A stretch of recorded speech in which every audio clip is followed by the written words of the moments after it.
ഞാൻ ഇന്ന് വന്നിട്ടുള്ളത് ഒരു അടിപൊളി ഇഫ്താർ സ്നാക്കിൻ്റെ റെസിപ്പി ആയിട്ടാണ് കേട്ടോ. അപ്പോൾ സൂപ്പർ റെസിപ്പിയാണ്. അപ്പോൾ എല്ലാവരും ഉണ്ടാക്കി നോക്കണം. ബീഫ് സമൂസ എന്ന് വേണമെങ്കിൽ ഇതിനെ പറയാം. അപ്പോൾ എങ്ങനെ ഉണ്ടാക്കുന്നത് നമുക്ക് നോക്കിയാലോ. അപ്പോൾ അതിനായിട്ട് നമ്മളൊരു കടായി എടുത്തിട്ടുണ്ട്. അതിലേക്ക് ഒരു 4 ടേബിൾ സ്പൂൺ ഓയിൽ ഒഴിച്ചിട്ടുണ്ട്. അതിലേക്ക് ഒരു ടീസ്പൂൺ ഇഞ്ചി ചതച്ചതും 1 ടീസ്പൂൺ വെളുത്തുള്ളി ചതച്ചതും ഇട്ടിട്ട് നന്നായിട്ട് മൂപ്പിച്ചെടുക്കുക. അപ്പോൾ ഇതൊന്ന് നന്നായി മൂത്ത് വന്നതിന് ശേഷം നമ്മളിതിലേക്ക് ചേർക്കുന്നത് ഒരു സവാളയാണ് കേട്ടോ. ഒരു സവാള, വലിയൊരു സവാള ചെറുതായിട്ട് കൊത്തി അരിഞ്ഞതാണ് ചേർത്തേക്കുന്നത്. അപ്പോൾ ഇത് നന്നായിട്ട് ഇളക്കി മിക്സ് ചെയ്ത് ഒന്ന് മൂത്ത് വരട്ടെ സവാള.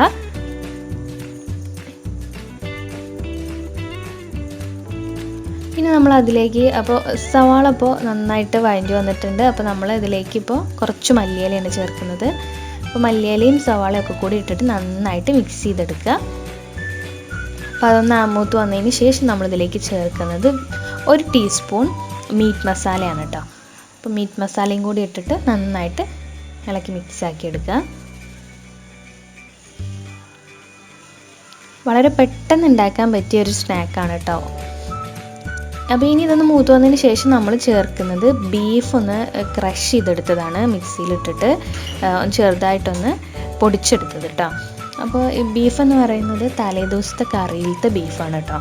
അപ്പോൾ കുറച്ച് ബീഫിൻ്റെ പീസുകൾ നമ്മൾ എടുത്തു വെച്ചതാണ്. അപ്പോൾ അത് ഇട്ടിട്ടാണ് ഇപ്പോൾ നമ്മൾ ഈ സ്നാക്ക് ഉണ്ടാക്കുന്നത്.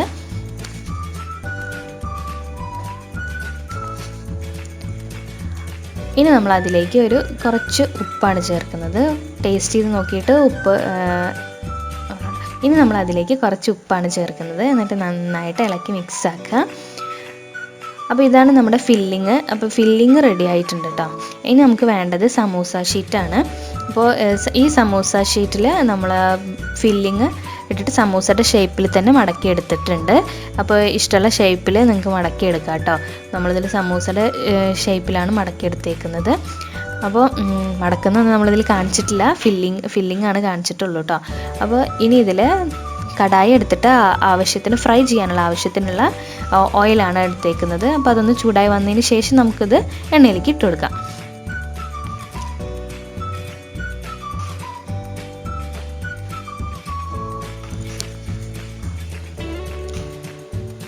അപ്പോൾ ഇതൊക്കെ ഒന്ന് എണ്ണയിലേക്ക് ഇട്ട് കൊടുത്ത് തിരിച്ചു മറിച്ച് ഇട്ട് കൊടുത്തിട്ട് നന്നായിട്ട് ഫ്രൈ ചെയ്തെടുക്കുക കേട്ടോ. അപ്പോൾ ഇതാണ് ഇന്നത്തെ റെസിപ്പി എന്ന് പറയുന്നത്. നമുക്ക് വേണമെങ്കിൽ ഇതിൽ ബീഫ് സമൂസ എന്നൊക്കെ വിളിക്കാം. അപ്പോൾ അടിപൊളി ടേസ്റ്റാണ്. നന്നായി ഉണ്ടായിരുന്നു കേട്ടോ. കഴിച്ചപ്പോൾ അടിപൊളിയായി ഉണ്ടായിരുന്നു. അപ്പോൾ എല്ലാവരും ഒന്ന് ട്രൈ ചെയ്ത് നോക്കുക. വീഡിയോ ഇഷ്ടമായാൽ തീർച്ചയായും ലൈക്ക് ചെയ്യുക, ഷെയർ ചെയ്യുക, സബ്സ്ക്രൈബ് ചെയ്യാൻ മറക്കരുത്.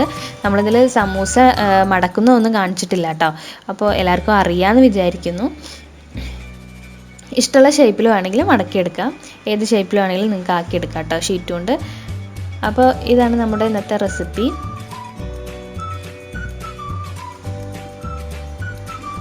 വീഡിയോ ഇഷ്ടമായി തീർച്ചയായും ലൈക്ക് ചെയ്യുക, ഷെയർ ചെയ്യുക, സബ്സ്ക്രൈബ് ചെയ്യാൻ മറക്കരുത്.